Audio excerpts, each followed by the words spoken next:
អាចនៅទិសខាងលិចវិញលិចមិនឆុងទេតែតារាសាស្ត្រលេខ3ចោះចូលខាងលិចអត់មានជាទិសឆុងទេប៉ុន្តែតារាសាស្ត្រលេខ3គឺតារាសាស្ត្រវិបត្តិជាតារាសាស្ត្រចំនួនបង្កបញ្ហាអញ្ចឹងផ្ទះអ្នកបាយទៅទិសខាងលិចឆ្នាំ2026គឺភាគច្រើនអត់សូវស្កប់ទេមានរឿងឲ្យដល់រហូត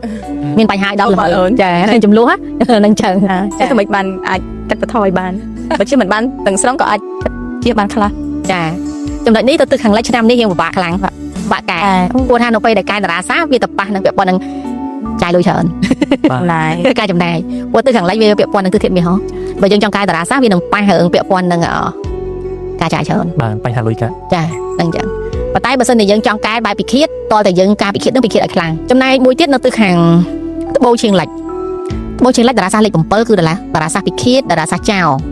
អ្នកដែលមានផ្ទះដែលបែរទៅត្បូងឈៀងលិចហ្នឹងប្រយ័ត្នរឿងចោលចូលផ្ទះទុករបស់ឲ្យប្រយ័ត្នបាទចាមានការមិនចោះសម្រងគ្នាមានការប្រកួតប្រជែងខ្ពស់អញ្ចឹងផ្ទះដែលបែរត្បូងឈៀងលិចក្នុងឆ្នាំ2021ហ្នឹងវិធីការងាយអាចដាក់ជាកម្រាលព្រំពើទឹកប៊ិចនៅច្រកចូលបានថាខណៈជឿជើងពើទឹកប៊ិចនៅច្រកចូលផ្ទះ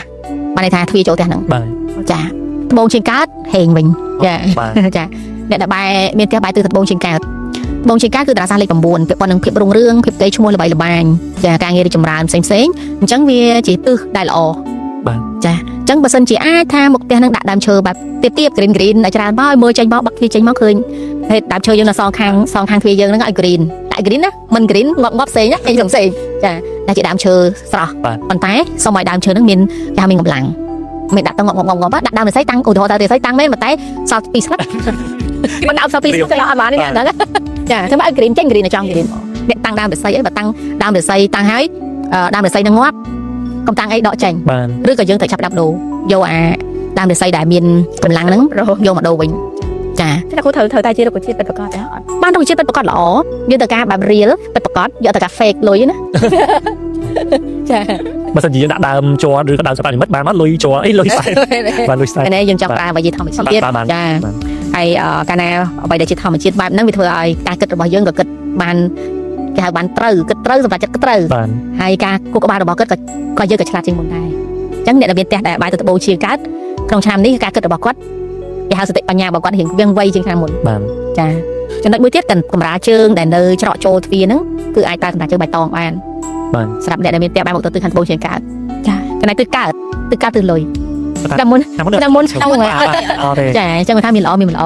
ដល់ពេលឆ្នាំ2026ទិសកើតទិសលុយវិញចាទិសលុយអញ្ចឹងទិសកាលណាទិសកើតទិសលុយហើយព្យាយាមឲ្យខ្យល់បក់ពីកើតមកយ៉ាងច្រើនតិចមកប្អួយទៅនៅទិសខាងកើតប្អួយផ្ទះយើងនៅទិសខាងកើតបើកឲ្យមានខ្យល់ចេញចូលមកវានៅទិសខាងកើតបើកឲ្យច្រើនជាងមុនមកហើយកុំឲ្យមានអីស្លាកហើយកុំឲ្យមានរបស់ដែលទៅពិឃាតទិសហ្នឹងចារបស់ពិឃាតនៅទិសខាងកើតគឺលោហៈដែកស្ពាន់អីទាំងអស់លោហៈដែកស្ពាន់អីនៅទិសខាងកើតកុំឲ្យមានចាយើងកុំឲ្យមានលោហៈដែកស្ពាន់ហ្នឹងទៅហើយយើង clean មុខផ្ទះយើងឲ្យស្អាតឲ្យមានខ្យល់អាកាសល្អមានគេហៅថាផាសុខភាពចូលមក fresh មានខ្យល់ចេញចូលកុំឲ្យមានដាក់តាំងអីរបស់របរដែលវាបាំងអញ្ចឹងអ្នកដែលមានផ្ទះបាយមុខទៅខាងកើតក្នុងឆ្នាំ2026នេះគឺហេងបាទមានឱកាសការងារថ្មីមានឱកាសរកចំណូលបានបន្ថែមពីឆ្នាំមុនហ្នឹងចាចំណែកផ្ទះទិសដល់សល់មកទិសទៀតជើងជើងកើតចំតារាសាស្ត្រលេខ4ចាជើងជើងកើតចំតារាសាស្ត្រលេខ4បើសិនជានៅក្នុងទិសឆ្លូវវាប៉ះនៅទិសឆុងទិសអសុរកាយគេថាទិសសាន់សាចាទិសសាន់សាប៉ុន្តែបើសិនជានៅក្នុងទិសខោអាហ្នឹងគឺតារាសាស្ត្រល្អមែនចាស្នេហ៍បាទអញ្ចឹងអ្នកដែលមានផ្ទះដែលបាយមុខទៅទិសខោឆ្នាំហ្នឹងមានស្នេហ៍ច្រើនអ្នកនៅលាវមានឱកាសជួបគូតែអ្នកមានគូហើយទៅ control ខ្លួនឯងវិញចាអញ្ចឹងអូខេសម្រាប់តារាសាស្ត្រនៅក្នុងឆ្នាំថ្មីនេះគឺប៉ុណ្ណឹងចាហើយសង្ឃឹមថាបងប្អូនប្រជាប្រដ្ឋខ្មែរយើងបានដឹងហើយក៏ចំណុចណាដែលមិនល្អយើងព្យាយាមការពារកុំឲ្យកើតឡើងចាចំណុចណាល្អយើងបន្ថែមដើម្បីយកលេបឆ្នាំថ្មីចាអរគុណសម្រាប់ប្រសាសន៍របស់អ្នកគ្រូចា